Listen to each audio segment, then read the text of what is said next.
The voicemail was still on my phone. I'd listened to it 11 times in the parking lot of the hospital, sitting in my car with the engine off and the windows fogging up from the cold. My brother's voice, calm and almost bored. Dad signed everything over. The house, the accounts, the business. All of it. You should probably find somewhere else to stay by the end of the month. Nothing personal. Then a click. 34 seconds. That was how long it took Marcus to dismantle 28 years of my life. I want you to understand something before I go any further. I am not a saint. I am not the kind of person who gives up everything out of pure love and expects nothing back. But I am the kind of person who, when his father called at 2 in the morning 3 years ago saying he couldn't feel his left side, got dressed in the dark and drove 90 miles without stopping. I am the kind of person who learned how to change a wound dressing, how to monitor blood pressure, how to cook low-sodium meals that didn't taste like cardboard, how to sit with someone in silence when the silence was the only honest thing left in the room. Marcus, on the other hand, is the kind of person who sends a text that says thinking of you on birthdays and calls that staying in touch. My father had a stroke, the spring I turned 31. He recovered most of his speech, most of his movement, but the doctors were honest about what was coming. His heart was weakened. His memory had soft edges now, the kind that got softer over time. He couldn't manage the house alone. He couldn't manage the business alone. The landscaping company he'd built from a truck and a used mower into a 12-crew operation needed someone who was actually present to keep it running. Marcus was in Denver. Marcus had a condo, a girlfriend, a CrossFit membership, and a stated policy of not letting family complications affect his wellness journey. So I moved home. I put my apartment on month to month, packed my clothes, told my girlfriend at the time that it would only be a few months, and moved into my childhood bedroom with the glow-in-the-dark stars I'd never taken off the ceiling. That was 3 years before the voicemail. In those 3 years, I ran the company. I managed 12 employees, handled bids, dealt with supply costs and scheduling, and one very litigious HOA in Scottsdale that complained about leaf blower noise before 8 a.m. I drove my father to every cardiology appointment. I sat across from the neurologist twice a year and asked the questions my father forgot to ask. I watched him get better in some ways, worse in others. I watched him become someone who needed more help than he wanted to admit and who dealt with that by becoming quietly, persistently mean in the way that scared people sometimes are. I didn't take it personally. I understood it. I stayed anyway. Marcus visited twice. Once for Thanksgiving, once for about 4 days in the summer when he had a conference nearby and tacked on a visit like an afterthought. Both times he walked around the house with a proprietary energy that made my skin itch, opening cabinets, asking what things were worth, making comments about how the company could be streamlined if someone with real business experience were running it. I let it go. I told myself it didn't matter. I told myself what mattered was my father, and my father knew who was actually there. Apparently, I was wrong about that last part. The voicemail came on a Tuesday in February. I had just left my father's hospital room after he'd been admitted for a cardiac episode, not a full arrest, but serious enough that they wanted to monitor him for 48 hours. The doctor said he was stable. I had been at the hospital for 9 hours. I had not eaten. I had called Marcus from the waiting room and he had said he would try to get a flight. I had gone to the parking lot to get some air and found the voicemail waiting. I drove home in a state that wasn't quite anger and wasn't quite grief. It was something underneath both of those, some cold, structural thing. The house was dark when I got there. I stood in the kitchen for a long time just looking at the space, at the coffee maker I'd bought to replace the one my father kept breaking, at the medication organizer on the counter that I filled every Sunday, at the notepad by the landline where I logged every call from the home health aide we'd started using 3 months ago. I was trying to understand. I was trying to find the shape of what had happened. Then I noticed something. On the kitchen table, under the fruit bowl that had held nothing but an old lemon for 2 weeks, was an envelope. My name on the front, in my father's handwriting, which had gotten shaky but was still unmistakably his. Just, Daniel. I stood there for a moment. My father had been admitted this morning. He'd have had no way to put that envelope there today unless he'd placed it before we left for the hospital, which meant he had known something was coming, which meant he had put that envelope there deliberately. For me to find specifically in this moment. I picked it up. Inside was a single index card. 4 words in his handwriting, and then an arrow. Bottom of the workbench. He'd drawn a small arrow pointing down, like he was worried I'd look at a different workbench. There was only one workbench. His workshop in the garage, the one he'd built himself out of 2x4s and plywood the summer I was 12, the one where he'd taught me to sharpen a blade and measure twice and not rush anything worth doing right. I went out through the side door into the garage. The overhead light buzzed on. The workbench ran the length of the back wall, tools hung above it on pegboard, outlines traced in marker so everything had a home. I crouched down. Underneath the bench, behind a rusted metal toolbox he'd had since before I was born, was a fireproof document safe. I'd seen it there for years and never thought much about it. He kept the important papers in there, I'd assumed. Titles, warranties. The usual. It had a combination lock. I tried his birthday, which is what anyone would try first. It didn't open. I tried my mother's birthday, who had died when I was 9. Click. Inside, the safe was more than I expected. A manila folder, fat and rubber banded. A thumb drive taped to the inside of the lid with a piece of masking tape that said "Watch first." And underneath the folder, a smaller envelope sealed with wax. Of all things, actual wax. Pressed with what I recognized as his class ring addressed to his attorney, a woman named Patricia Reeves, whose card I had seen on his desk more than once. I took the thumb drive to my laptop first. The single file on it was a video. My father, sitting at his workbench actually, sometime last fall by the look of the light, wearing the blue flannel shirt he wore almost every weekend. He looked tired but clear-eyed. He looked like himself. "Daniel," he said, "if you're watching this, then it happened the way I thought it might. I want to start by saying I'm sorry. Not for what I'm about to ask you to do, for not telling you sooner what I knew, and what I suspected, and what I was waiting to confirm before I acted." He cleared his throat. "About 8 months ago, Marcus called me. Said he'd been talking to a financial advisor. Said with my health situation, it made sense to consolidate and protect the assets. He used a lot of words I had to look up. He sent me documents. I signed some of them before I fully understood what I was signing, and that is my mistake, and I own it. But when I started asking questions, he stopped answering them. When I asked Patricia to review what I'd signed, she found things that shouldn't be there. A transfer of business ownership. An amendment to my will that none of us had discussed. My signature on both. Daniel, I don't know exactly when he got me to sign those pages, but I know I didn't understand what they were. And I know that the man who sat across from me this past Thanksgiving and let me talk about what I hope to leave you was already sitting on documents that gave it all to himself." I had to pause the video. I sat back in my chair and looked at the ceiling and breathed for a moment. Then I pressed play. "Here's what you need to know. I did not sit still. For the last 6 months, I have been working with Patricia, and I have been documenting everything. The folder in the safe has copies of the fraudulent amendments, the legitimate originals, and a side-by-side comparison that Patricia had a forensic document examiner sign off on. The signatures on the transfer pages are inconsistent with my current motor function. Patricia's words, not mine, and she has documentation to back it up. There's also phone records, bank records, and a written statement from Marcus's financial advisor, who apparently had no idea what he'd been pulled into and was very willing to cooperate once Patricia called him." He paused. He looked directly at the camera like he was looking at me. "The sealed envelope goes to Patricia. She's been waiting for it. She knows what to do. Don't call Marcus first. Don't warn him. Don't give him time to get ahead of this. I know it's going to be hard to sit on what you know, but let the law do what I've spent 6 months setting up. Will you do that for me?" He reached forward and the video cut off. I opened the folder. Everything my father had described was there, organized with a precision that surprised me and then didn't, because I remembered who he was before the stroke. Before the soft edges. The original will, dated 4 years ago, witnessed and notarized, leaving the house and business to be split equally between Marcus and me, with a larger share of the business to me given my operational role. Beside it, a copy of the amendment, same header, same font, but Patricia had paperclipped a 2-page forensic summary to it, with highlighted sections and a conclusion that the signatures in question showed characteristics inconsistent with voluntary signing in a person with the subject's documented motor profile. The business transfer documents. The account amendments. A printed email chain between Marcus and someone named Greg Holt, the financial advisor, apparently in which Marcus described the plan to simplify the asset picture before my father's health deteriorated further. In one email, Marcus wrote, and I had to read this twice, "Daniel will be occupied with the day-to-day. He's not going to be looking at the paperwork." There was a phone record with yellow highlights. Every call between Marcus and my father in the 6 months preceding the signing. There were 17 of them in a 4-week window. Short calls. Some under 2 minutes. And then there was the bank statement. An account I had never seen before, opened in my father's name 9 months ago, into which 2 wire transfers had been made from the business operating account. The recipient of both transfers was a holding LLC. I found the LLC registration in the folder, 2 pages back. Marcus's name was on it, his Denver address, his signature.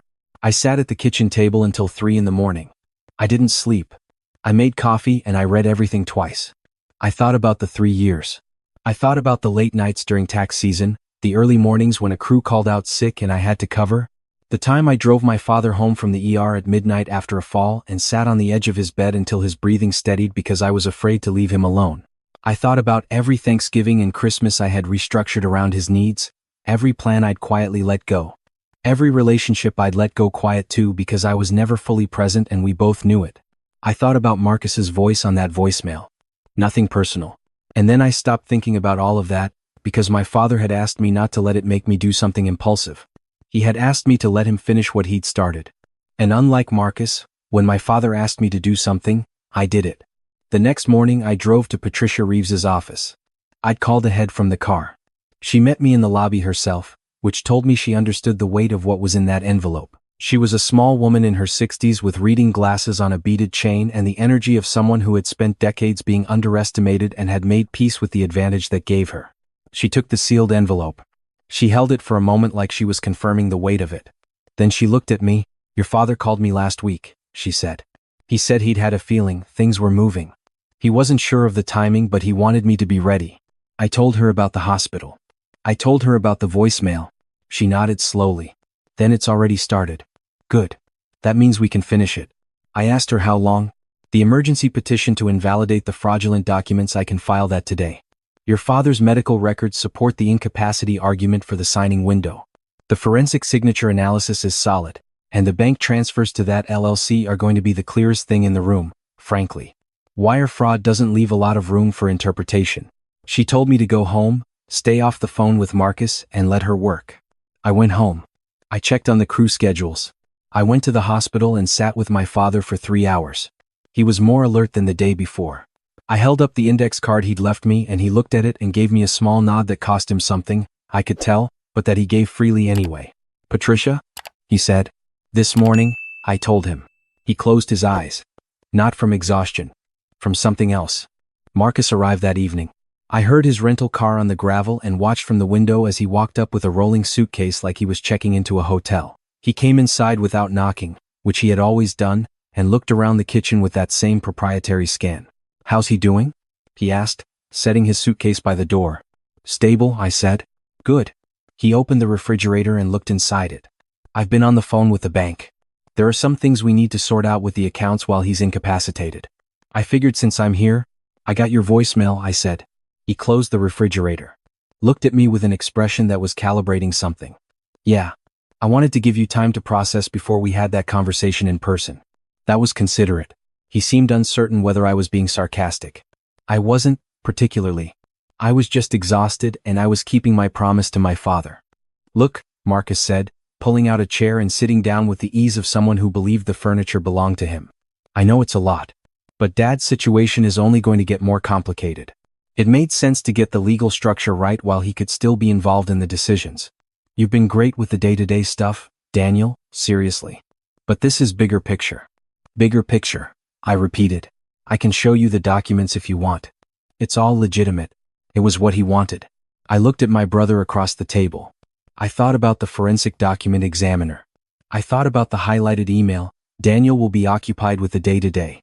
I thought about what my father had looked like in that video, sitting at his workbench, taking responsibility for his own mistake and then laying out 6 months of careful, methodical work to correct it. "Sure," I said. "Show me whatever you want to show me." He spent 40 minutes walking me through documents I had already read. I asked no questions. I made no expressions that gave anything away. I had not known, before that evening, that I had this in me, this capacity for stillness. Maybe I'd learned it from 3 years of sitting with someone in pain and not flinching. Maybe it had always been there and I'd never needed it before. Marcus talked and I listened and I thought about Patricia Reeves, in her office, filing a petition with the seal of the court. He slept in his old room that night. I heard him on the phone, late, voice low. I didn't try to make out the words. 4 days later, a process server came to the house at 8:45 in the morning while Marcus was on his second cup of coffee. I want to say there was some dramatic moment. Some confrontation, some speech. But that's not what happened. The server knocked. I opened the door, and the man asked for Marcus Holt by name. Marcus came to the door with his coffee mug still in his hand and the server handed him the documents and left. Marcus stood there and read the front page, and the color left his face the way water leaves a glass when it tips quickly, completely, without coming back. He looked at me. I said nothing. He started. I didn't do anything, I said. Dad did. He read further. I watched him reach the page about the forensic analysis. I watched him reach the page listing the wire transfers and the LLC registration. His jaw tightened. His grip on the mug tightened. He set the mug down on the entryway table because I think he needed both hands to hold the documents. This isn't... He started again. Patricia is very thorough, I said. She's been working on this for 6 months. Dad made sure she had everything she needed. The silence in that hallway was the fullest silence I have ever stood inside. Outside, one of the landscaping trucks started up 2 streets over. A dog barked somewhere. Marcus stood in his socks on the tile floor of the house he thought he owned and understood, I believe, for the first time, that our father had been watching him the entire time. He left within the hour, packed his rolling suitcase and got in the rental car and backed out of the driveway without saying anything to me. He called twice that afternoon. I let it go to voicemail. His attorney called Patricia the following morning. Hers called his back. I stayed out of it. My father came home from the hospital 9 days after he'd been admitted. He walked in slowly, holding my arm, and stood in the kitchen doorway for a moment looking at his house. I had cleaned everything. I had put fresh flowers in the thing by the window because I had seen my mother do that when I was small, and it had always seemed like a thing a house needed. He sat down at the kitchen table. I made coffee. We sat across from each other in the quiet. You didn't warn him, he said. It wasn't a question. You asked me not to. He wrapped both hands around his mug. Good. A pause. How'd he look when he read it? Like someone who'd been playing chess? I said, and just realized the other person had been playing chess longer. My father almost smiled. His almost smiles were something I had come to know in 3 years, the way you learn to read any language by immersion, by paying close attention, by caring about the meaning. The legal process took several months. I won't walk you through all of it, because most of it was Patricia's work and her precision, and I was mostly a bystander who signed things when asked and answered questions when required. The fraudulent amendments were invalidated. The business transfer was reversed. The wire transfers to Marcus's LLC became the centerpiece of a separate proceeding that Patricia had warned me would be uncomfortable, and that was, in fact, uncomfortable, but that also ended the way the evidence said it should end. Marcus settled.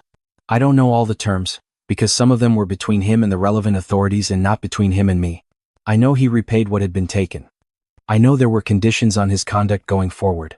I know that whatever he told his girlfriend in Denver, or his financial advisor, or whoever else was in his life, that was his problem to manage, not mine. 2 weeks after the settlement, I drove my father to Patricia's office to sign the restored documents. His hands shook a little on the pen, the way they always did now, but his signature was his. She witnessed it. Her assistant notarized it. My father shook Patricia's hand and thanked her, and she said something brief and quiet that made him nod. I didn't hear it. It wasn't meant for me. On the drive home, we stopped at the diner on Route 9 that my father had been going to since before I was born. We got the booths by the window. I ordered the patty melt. He ordered the soup he always ordered, which he maintained was the best soup within 40 miles, a claim he had made my entire life and that I had never tested because it seemed beside the point. He looked out the window for a while. The February light was low and flat across the parking lot. I should have handled it sooner, he said. When I first understood what he was doing, I kept waiting for more evidence, more certainty. I didn't want to be wrong about my own son. You weren't wrong, I said. No. He was quiet. But I also kept thinking, if Marcus is doing this, what does that say about how I raised him? He turned his coffee mug on its saucer. And then I'd think, well, I raised you too. Same house? Same rules. I didn't know what to say to that, so I didn't say anything. He looked at me. You know what the difference is between a man who takes and a man who stays? I shook my head. Staying, he said. That's the whole difference. There isn't another one. The soup came. He ate it slowly. I ate my patty melt. The diner was warm and smelled like coffee and fried things, and somewhere a country song was playing low and sad and exactly right for the moment. That night I went out to the garage. I stood at his workbench under the buzzing overhead light. The fireproof safe was still in its place behind the old toolbox. I thought about what my father had done, not in the dramatic sense, not the documents and the attorney and the forensic examiner, but in the quiet sense. The part where he sat at this bench, alone, in his flannel shirt, and decided not to be helpless.